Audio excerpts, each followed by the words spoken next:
The chamber was big enough to hold a small city. Its walls were made of something that looked like glass, but was harder than any metal humans had ever found. The light inside came from everywhere and nowhere at the same time. It was soft and cold and made everything look clean, like the inside of a place that had never known dirt or war or hunger. 11 seats sat in a raised circle at the center. Each seat belonged to a civilization. Each civilization believed it was important. Most of them were right, but not for the reasons they thought. The chamber was called the Hall of Accord.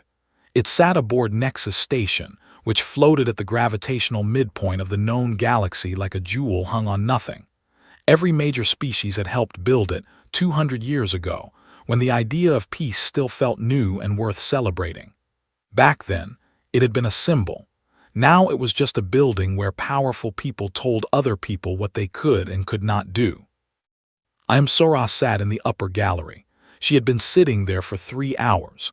She was a small woman with a calm face and eyes that missed nothing. She wore a gray diplomatic uniform with no markings, which was the kind of uniform people wore when they wanted to be forgotten. She had a small recording device hidden in the collar, but she did not need it. She remembered everything. Below her, the 11 ambassadors were finishing their speeches. They had been talking for most of the morning. They used long words and formal phrases, but what they were saying was simple. They were saying that humanity was a problem. They had been saying it for years in private. Today they were saying it in public, which meant they had already made their decision and were now just performing the reasons for it. Ambassador Velrath spoke last. He was tall and thin, with gray skin and 4 fingers on each hand. His species, the Veth, had been part of the council since the very beginning. He spoke slowly, like a man who had practiced this speech many times and wanted to make sure every word landed the way he intended. He said that humanity had been given many chances.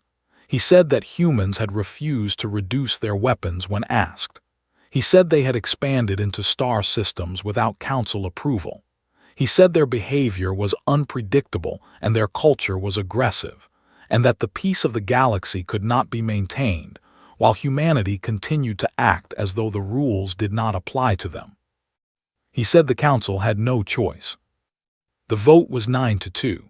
The 2 who voted against were Elder Kas, a wide, slow-moving creature from a water world called Drem, and a small ambassador from a species so minor that most of the other council members could not remember her name. Neither of them said anything after the vote. Elder Kas looked at the floor. The small ambassador looked at her hands. The decree was read aloud by a machine voice that echoed off the glass walls. Earth and all human-settled worlds were to be removed from the galactic community permanently. Trade routes to human space would be closed. Communication relays connecting humanity to the rest of the galaxy would be shut down and physically dismantled. Any species caught trading with, communicating with, or assisting humanity in any form would face immediate economic sanctions and possible removal of their own council membership. Humanity was to be relocated, peacefully if possible and forcefully if necessary, to a region of space known as the Outer Veil, a stretch of dead stars and gravitational dead zones on the far edge of the mapped galaxy. The decree used the word banishment. It also used the word permanent. Sora watched all of it. She watched Velrath fold his long hands together after the vote like a man completing a task he had been looking forward to. She watched Elder Kas sit very still and stare at nothing. She watched the small ambassador quietly leave the chamber before the applause finished. Then Sora stood up, smoothed her gray uniform, and walked out of the gallery without looking back. She found a quiet corridor 3 levels below the chamber and stood next to a water recycler and sent a full transmission to Earth. The message was encrypted in a format that looked like routine maintenance data. It contained everything: the speeches, the vote count, the exact language of the decree, and her own brief note at the end. The note said, "They did it, proceed." On Earth, the news arrived at different times in different places. It hit the public feeds in the early morning in most of Asia and in the middle of the night in the Americas. People woke up to it or stayed up watching it. Protests started within an hour in a dozen cities. Politicians appeared on screens looking angry or frightened or both. Commentators talked over each other. A crowd gathered outside the United Nations building in New York and another outside the Global Assembly Hall in Nairobi and another in the streets of Jakarta. And they all said roughly the same things, which were versions of how dare they and what do we do now. In a building beneath Seoul, there were no protests. It was not the kind of place where people protested. It was underground, reinforced, lit by practical lights, and filled with people who had spent the last 2 years quietly preparing for exactly this moment. Admiral Kang Doo-won sat at the head of a long table. He was not a large man, but he had a stillness about him that made people pay attention when he moved. He had short black hair going gray at the sides, and a habit of keeping his hands flat on the table when he was thinking. He had watched the entire vote on a screen built into the wall. When it ended, he reached over and turned it off himself. The room was quiet for a moment. Ha Yuri sat 2 seats down from him. She was the chief engineer of what the council did not know existed yet. She had a tablet in her hand and dark circles under her eyes from working too many nights in a row, and she was already pulling up star charts before anyone spoke. Byun-teo leaned back in his chair with his arms crossed. He commanded the Vanguard Wing, which was currently sitting in a construction bay in the outer asteroid belt looking nothing like a military force yet. He was chewing on the end of a pen. Kang Doo-won looked around the table. Then he said, simply and without any particular emotion, that this was good news. He said they no longer needed to ask anyone for anything. He said the council had handed them an excuse to do everything they had already been planning to do, and that starting today, they would do it without apology and without delay. Ha Yuri looked up from her tablet. On it was a star map of the outer veil, already covered in markings and notes and survey data. She had been building that map for 14 months. She said the council had no idea what was actually out there. Kang Doo-won said he knew. Then he told everyone to get to work. 18 months passed, and the galaxy forgot about humanity almost completely. It was not hard to forget. The council had other things to worry about. The Veth and the Orani were fighting over a mineral-rich moon in the middle systems. 2 smaller species had merged their governments and were now demanding a second seat at the council table, which nobody wanted to give them. Trade disputes, border skirmishes, old grudges dressed up as new political arguments. The galaxy was full of noise, and humanity had gone quiet, which made it very easy to stop thinking about them. Velrath gave a speech 3 months after the banishment in which he said the decision had already proven to be correct. He pointed to the reduction in border incidents and the improvement in trade flow along the central routes as evidence that removing humanity had been the right move. He was applauded. He looked satisfied. He did not look at Elder Koss, who sat in his seat and said nothing. Elder Koss had started asking questions about the outer veil shortly after the vote. He had asked the council's cartography division for updated surveys of the region. He was told the surveys were current. He asked when the last active scan had been done. There was a long pause before anyone answered, and when they did, the answer was 40 years ago. He asked why no new surveys had been ordered before sending humanity there. Nobody had a good answer for that either. He wrote a formal request for a new survey mission. The request was approved, logged, and then quietly delayed due to budget considerations. It was still being delayed when the 18 months ended. Nobody told Koss anything. Nobody thought there was anything to tell. In the outer veil, everything was being told to everybody all at once. Wu Gi-chan was 23 years old and had grown up in Incheon in a small apartment 2 blocks from the sea. He had joined the engineering corps because his older brother had, and because it paid better than most things available to a young man with no family connections and a talent for fixing machines. He had not expected, at 23, to be standing on the observation deck of a colony carrier, the size of a small mountain, watching the stars of the outer veil go past like scattered salt on a black table. He had also not expected what the outer veil actually looked like from the inside. The council's maps showed it as gray, empty sectors drawn with no names and no markings except the occasional notation for a gravitational hazard or a dead star. It looked, on paper, like the galaxy's trash heap, a place to put things that nobody wanted anymore. What it actually was something else entirely. The gravitational anomalies the Council had mapped as hazards turned out to be the remains of an ancient civilization's infrastructure. Not ruins exactly, more like bones. Enormous curved structures drifting in slow orbits around dead stars, made of materials that no scanner in the Council's inventory could properly classify. Some were hollow. Some were not.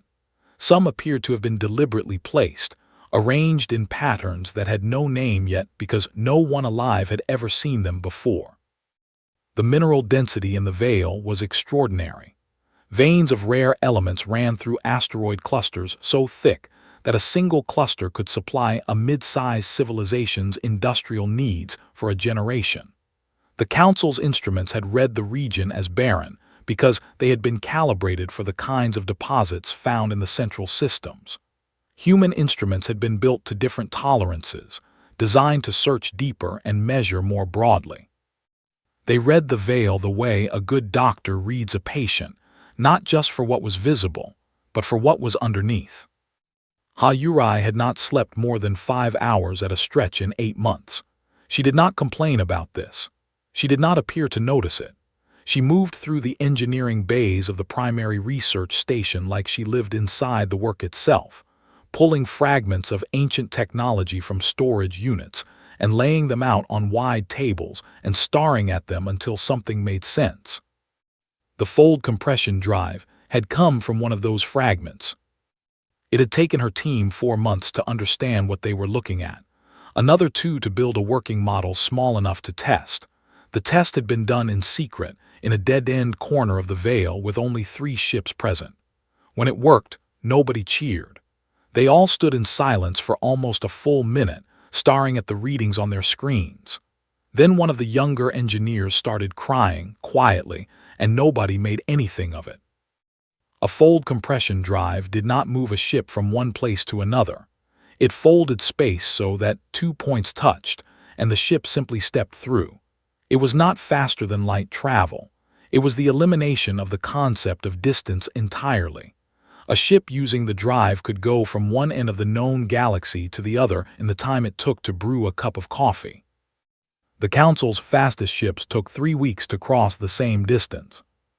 Ha-Yurai wrote up her findings in a technical report that was calm, precise, and completely without drama. She sent it to Admiral Kang Du-Wan with a short note at the bottom that said the 2nd and 3rd generation prototypes were already in development, and that she expected full fleet-scale installation within 6 months. Du-Wan read the report twice. Then he went to his private office, which was very small and had a single viewport looking out at a cluster of ancient structures drifting in the dark, and he sat alone for 10 minutes. Nobody knew what he thought about during those 10 minutes. When he came out, he called a senior staff meeting and told everyone to accelerate every timeline by 30%. Bayan Tio had spent those same 18 months turning a collection of pilots and soldiers into something new.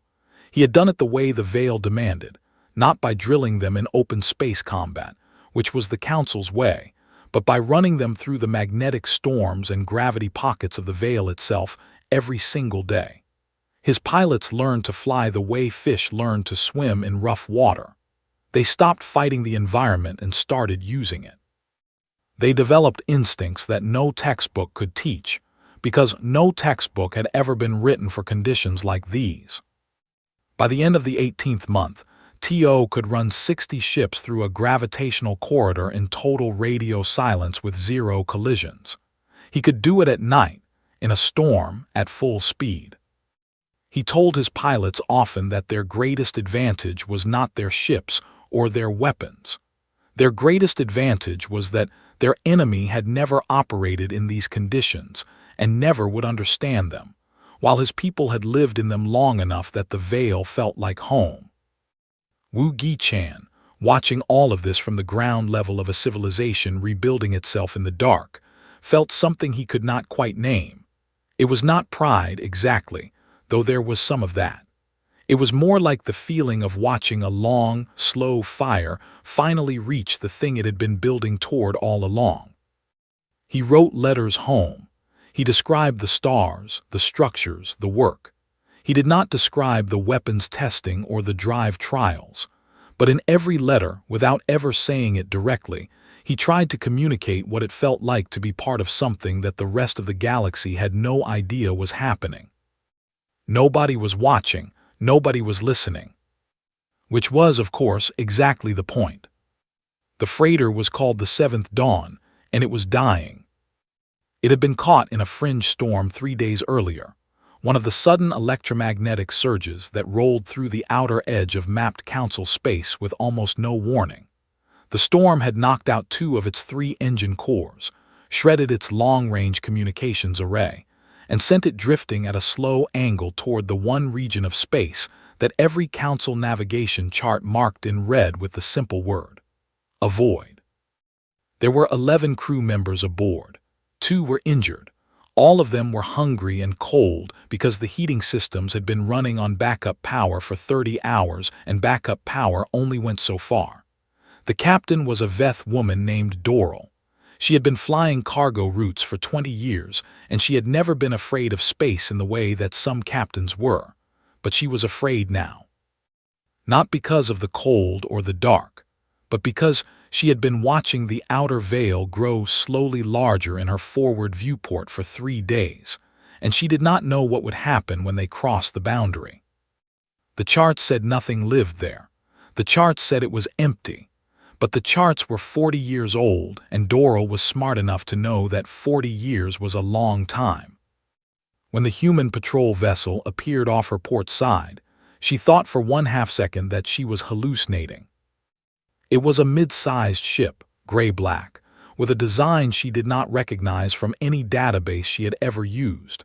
It moved without the hum that most Council drives produced. It was just there, suddenly, the way a stone is just there when you step on it in the dark. A voice came over the open channel. It spoke in perfect galactic standard, which was the trade language of the Council, with a very slight accent that Doral could not identify. The voice said, "Seventh Dawn, this is the escort vessel Haran. You have entered the outer veil, we saw you coming. Your engine signature has been tracked for about 6 hours. We are not going to hurt you. Please respond." Doral responded. She did not have much of a choice. What happened next was not what she expected. She had expected, at worst, to be taken prisoner. At best, to be turned around and pushed back toward Council space. She had not expected to be welcomed. The Haran matched speed with the Seventh Dawn and held position, while 2 human engineers in sealed suits crossed over and began repairs on the damaged engine cores. They worked quickly and without any fuss, communicating with each other in Korean, which Doral's translator rendered as a series of technical phrases and the occasional short joke. One of them patched the heating system first, without being asked, and the warmth that came back through the Seventh Dawn made 2 of Doral's crew members visibly relax for the first time in days. The injured crew members were brought aboard the Haran and treated in a medical bay that Doral, when she saw it, quietly noted was better equipped than most Council station clinics she had used. She did not say this out loud. They were on the Haran for 16 hours. During that time they were fed real food, hot, well-made, carefully prepared. They were given clean clothes and places to sleep. Nobody interrogated them. Nobody threatened them. The human crew was polite, professional, and almost casually warm in the way that felt genuine rather than performed. They were also shown things. Not everything. Not the drive research or the weapon systems or the full scope of what existed deeper in the veil. But enough. Doral was walked past a viewport that looked out at a construction platform where 3 ships were being assembled that were unlike anything she had ever seen in terms of scale. She was shown an energy readout on an open screen that she was clearly meant to see, which showed power generation numbers that did not fit any civilization she knew of. She was given a brief tour of the Haran itself, which moved and responded with a smoothness that told her the engineering beneath it was far ahead of what it appeared on the outside. None of it was accidental, she understood that. Every single thing she was allowed to see had been decided in advance. She was being shown a message. She just had to read it. When the 7th dawn was repaired, Doral's crew was returned to their ship with full fuel tanks, a repaired communications array, and a case of food supplies for the journey home. At the airlock, a human officer handed her a sealed data package and passed on a verbal message. The verbal message was from Admiral Kang Duwan. It said, "Humanity holds no grudge. We have been busy. When you are ready to talk, you know where to find us." Doral carried the data package back to Council space and delivered it in person to the nearest Council relay station, which forwarded it to Nexus Station within the hour. She also filed a full incident report, which was required, and in which she wrote everything she had seen and heard as accurately as she could. She did not editorialize. She did not need to. The plain facts were enough. The data package contained detailed scans of 12 human stations now operating in the outer veil. It contained energy output readings. It contained a short, politely formatted technical paper, written with careful academic language, full citations, and a modest abstract that described, in theoretical terms only, a method of spatial compression that could reduce travel time across the galaxy from weeks to hours. The paper was 12 pages long. By the 3rd page, the Council's top physicists, when they read it, would begin to feel a cold, specific kind of fear, not because they could disprove it, because they could not. The Council chamber on Nexus Station did not erupt immediately. It took about 4 hours after the data package arrived for enough members to read enough of it to understand what they were looking at. Then it erupted. Velrath was the loudest. He said the data was fabricated. He said it was a threat dressed up as diplomacy.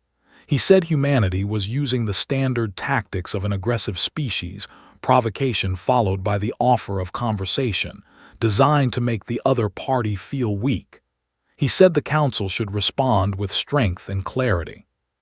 He proposed a military expedition, a show of force, 40 warships crossing into the outer veil to assess, and if necessary, destroy key human installations as a warning.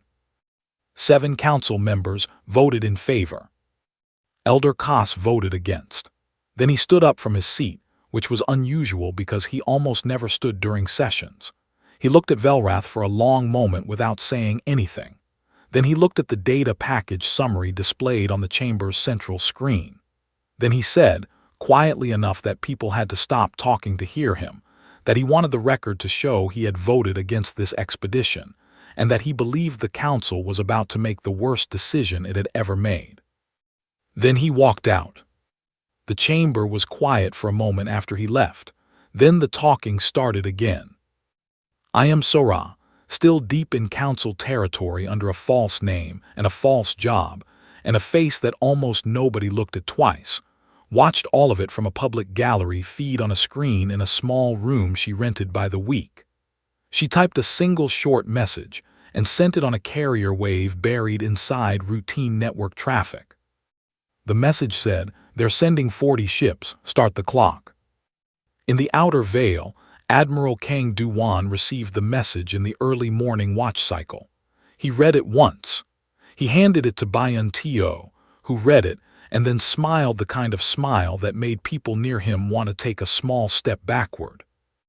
Duwan told him to get the fleet ready. Tio said it had been ready for 2 months.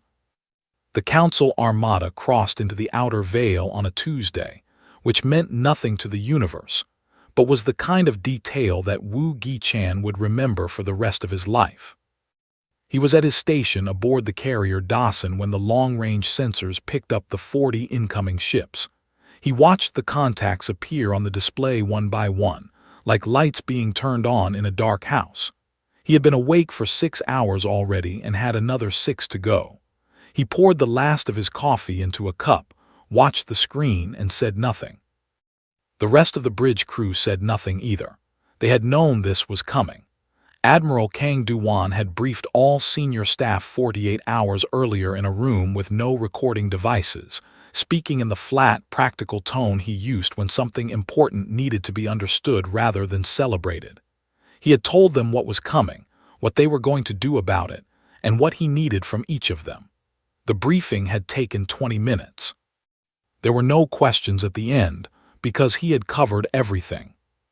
The Council fleet moved in a tight formation.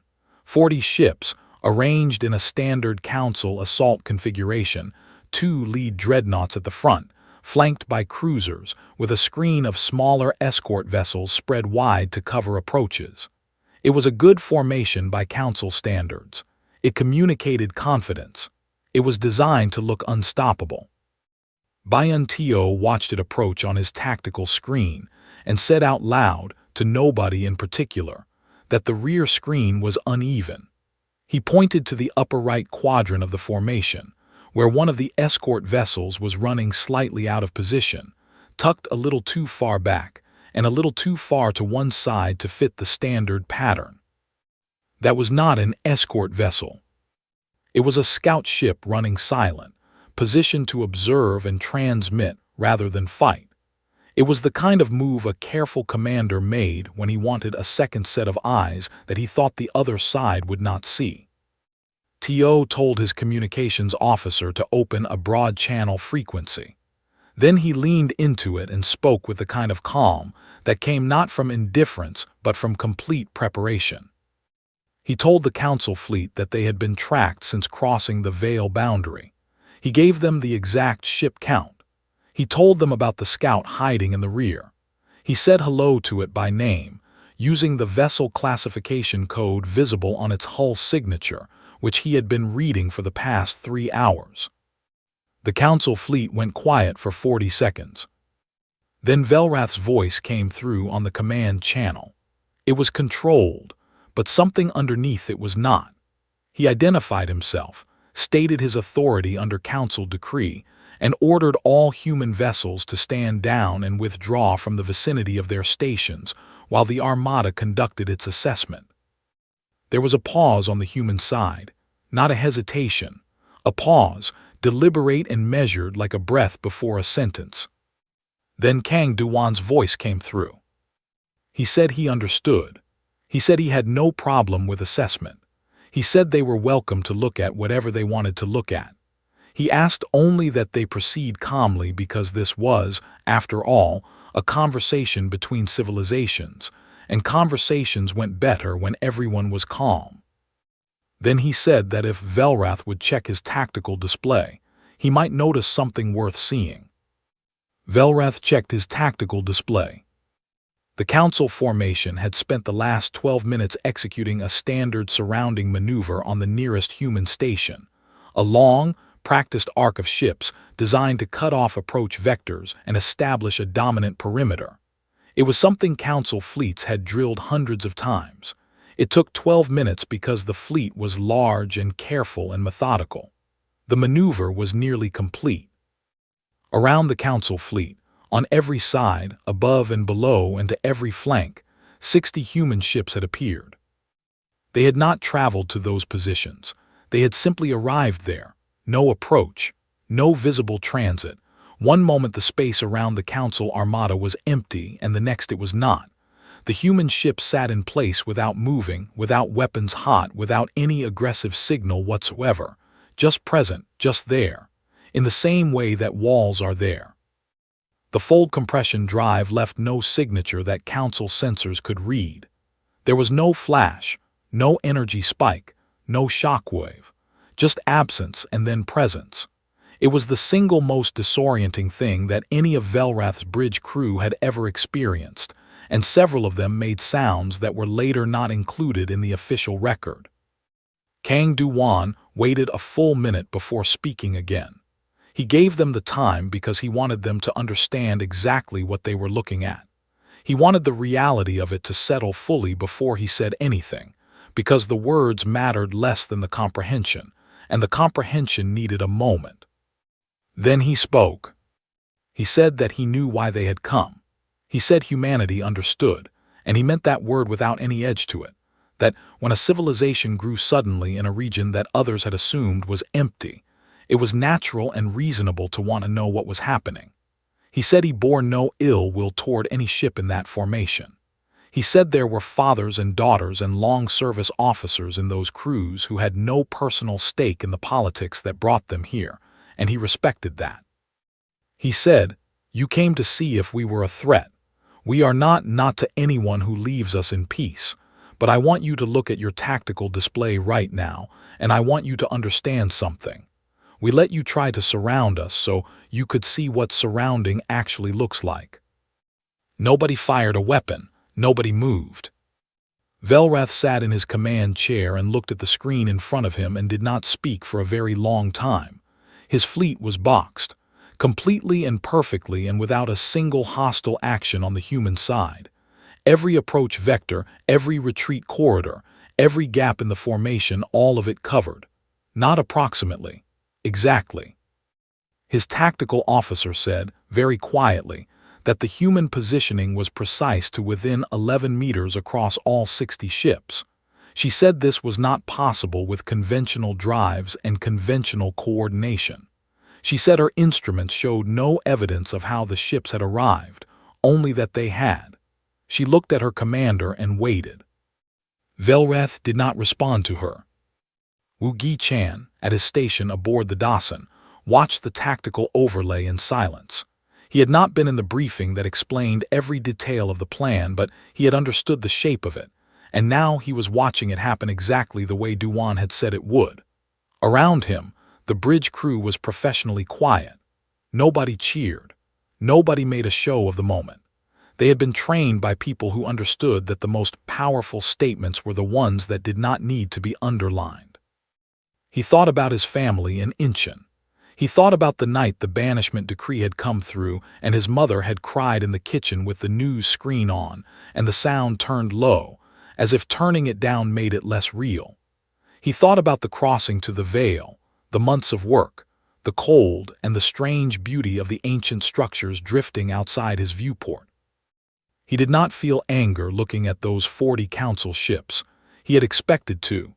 Instead, he felt something that he later tried to describe in a letter home and found he could not find the exact words for. It was something like the feeling of a long argument finally ending, not with shouting, with silence. The council fleet began to withdraw 40 minutes later. It moved slowly, in the careful way of something that did not want to turn its back too quickly. 60 human ships maintained their positions and watched it go, without pursuit, without comment. When the last council ship crossed back out of the Vale boundary, Bayan Tio leaned back in his seat and looked at the empty space they had left behind. He said it had been a good day. Nobody disagreed. 3 months after the day in the Vale, I.M. So-ra walked through the front entrance of Nexus Station without a disguise. She wore a clean white jacket with a small blue pin on the lapel, the new emblem of the Outer Vale Compact, which had been designed the previous month by a committee that spent 2 hours arguing about colors and 10 minutes agreeing on the shape. She carried a single document case and nothing else. She did not hurry. She walked the way a person walks when they have arrived exactly where they intended to be. She had spent 2 years on Nexus Station under a false name, working a minor administrative job in the communications relay department, watching the council from the inside. She had filed hundreds of reports. She had sat in gallery seats during closed sessions that the public was not supposed to know about. She had eaten meals in staff cafeterias and listened to council employees talk about their work the way people everywhere talk about their work, with a mix of pride and frustration, and the particular kind of tiredness that comes from doing the same thing for a long time. She knew this station the way she knew her own apartment. Every corridor, every shift change, every face. When she entered the Hall of Accord, the chamber was in session. She had timed it that way. The 11 seats were occupied. Various bureaucratic matters were being discussed in the slow, formal way of institutions that had been operating long enough to confuse process with purpose. 2 ambassadors were arguing about a trade tariff. A third was reading something on a tablet under the table, which was not allowed but happened constantly. Ayam Sora walked to the central dais, the raised circular platform at the room's heart where formal declarations were made, and placed her document case on it. A chamber attendant moved toward her immediately, ready to ask her what she thought she was doing. She showed him her credentials. He stopped. She opened the case and placed a single bound document on the dais. Then she stood back and waited. The 2 ambassadors had stopped arguing. The one reading the tablet had put it away. All 11 seats were watching her now. She said her name clearly and her title, Special Envoy of the Outer Veil Compact, and she said that she was not there to negotiate, not there to apologize, and not there to ask for anything. She said she was there to extend an invitation, which was a different thing, and that the invitation was not only for the Council but for any civilization in the galaxy that wished to accept it. The document she had placed on the dais was the founding charter of the Outer Veil Compact. She summarized it briefly. The compact was an open coalition. Any species could join, regardless of size, military capacity, or political history. There were no mandatory disarmament clauses. There were no cultural compliance requirements. There were no applications, no probationary periods, no loyalty tests. Members had full and equal access to Veil resources, Veil technology, and Veil infrastructure. In return, they agreed to 3 things. Do not attack other Compact members. Do not allow your territory to be used to attack Compact members, and resolve disputes through direct conversation before any other means. That was the entire charter. It fit on 4 pages. Ayam Sora said that the document was being transmitted simultaneously to every registered government in the known galaxy, which was true. It had gone out 6 minutes before she walked into the chamber, timed so that no one could stop it. Then she picked up her empty document case and walked back out of the Hall of Accord, through the front entrance of Nexus Station, and onto a shuttle that took her to a waiting human ship. She slept for 11 hours on the trip back to the Veil. The response came faster than almost anyone expected, except for Kang Duwan, who had expected it exactly. 6 minor species signed within the first week. They were civilizations that the Council had tolerated rather than respected, small governments with no military weight, assigned minor trade roles, never given real seats at real tables. They signed because the offer was real, and the terms were clear, and the Veil's resource access alone was worth more than anything the Council had offered them in the last 50 years. 2 more species joined in the second week, then a 9th, then 3 more in the same month, including a mid-sized civilization that had been a Council member for 30 years and had spent most of that time being outvoted on matters that directly affected it. Elder Koss submitted his resignation from the Galactic Council of 14 days after Ayam Sora's appearance in the Hall of Accord. His resignation letter was 2 sentences long. The first sentence said that he had disagreed with the Council's direction for some time, and that recent events had confirmed his concerns. The second sentence said he wished the remaining members well. He filed an application for Compact membership on behalf of his people the following morning. The application was reviewed in the afternoon and approved without conditions by evening. The turnaround time was so fast that it became a small joke among the Compact staff, which was still very small at that point and working out of 3 prefab buildings on Veil Station Prime. Ha-Yurai was not involved in any of the political work. She was busy. The second-generation fold drive was ready for full fleet installation, and she had 3 research threads running in parallel on the ancient Veil structures that she was not willing to slow down for anything short of an actual emergency. She attended one compact founding meeting, contributed exactly one opinion on infrastructure sharing policy, and then went back to her lab. Banished spent the 3 months running new joint exercises with the military units of the first compact members. It was careful work because the other species had never trained in the Veil, and their pilots were not used to the conditions. He was patient with them, which surprised people who knew him mostly by reputation. He said that a coalition force that could not function together was not a force at all, and that patience now was efficiency later. Wu Gi-chan was promoted during the 3rd month, not to anything dramatic, a senior engineering position on the Dawson, with a small increase in quarters size and a new set of responsibilities that kept him busy in exactly the way he preferred. He wrote a letter home the night of his promotion, a longer one than usual. He tried to describe what the Veil looked like now, with ships from 9 different civilizations coming and going from the station, with construction platforms running day and night, with the ancient structures in the distance slowly giving up their secrets to Ha-Yurai's teams. He said it felt different from how he had expected victory to feel. He had thought it would feel loud. It felt quiet instead, solid, like something built to last. On the evening that the 10th compact member signed, Admiral Kang Duan stood at the viewport of his flagship.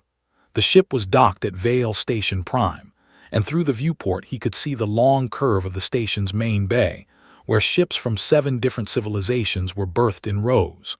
Some were loading cargo, some were being repaired, some were just there, present, part of something that had not existed 2 years ago and now would not stop existing.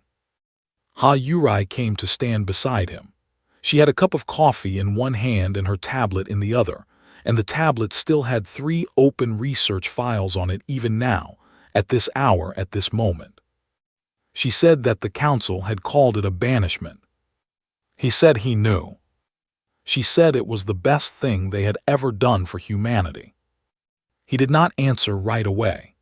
He looked at the ships, and the people moving between them and the stars beyond the station's outer edge, and the particular dark of the Veil, which he had learned over 2 years, was not really dark at all if you knew how to look at it. Then he said he agreed. Outside, a fold compression test run was in progress. The ripple it sent through local space was visible for just a moment from the viewport, a brief shimmer in the stars, like a stone dropped in still water. Then the space settled again and the stars were back, steady and unchanged and infinite. The Council of 11 still existed. It still met on Nexus Station and made its decisions and issued its decrees. But the galaxy it was making decisions about was smaller now, and getting smaller, and the part of it that was growing was somewhere else entirely. Humanity had not come back to the galaxy. The galaxy had come to them.